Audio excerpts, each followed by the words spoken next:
نہانے کے دوران چھینک آ جائے تو سمجھ جاؤ بہت جلد دولت مند ہونے والے ہو۔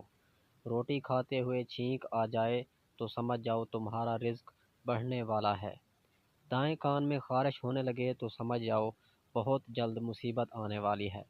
بائیں کان میں خارش ہو جائے تو سمجھ جاؤ بہت جلد خوشخبری ملنے والی ہے۔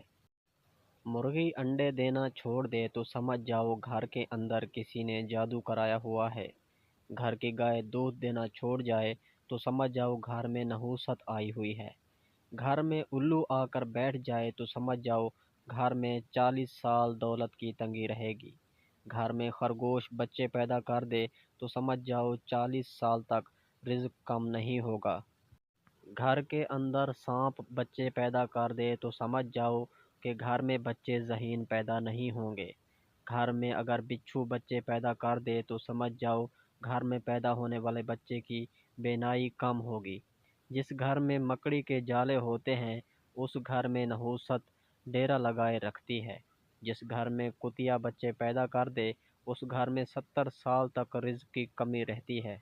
جس گھر میں حاملہ گھوڑی ہوتی ہے اس گھر میں لوگ بہت دیر سے ڈھلتے ہیں۔ جس عورت کے ماتھے پر تل کا نشان ہوتا ہے ایسی عورت مکار ہوتی ہے۔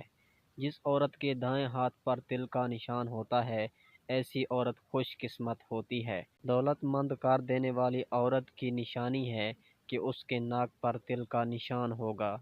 جس عورت کے کان لمبے ہوتے ہیں ایسی عورت بچے زیادہ جنم دیتی ہے۔ جس عورت کے گال پر تل کا نشان ہوتا ہے وہ عورت وفادار ہوتی ہے۔ کالے مردوں میں عام طور پر سفید مردوں سے زیادہ طاقت اور وفاداری ہوتی ہے۔ نہانے کے دوران بھنی ہوئی مچھلی کھانے سے انسان کا لقوہ ختم ہوتا ہے۔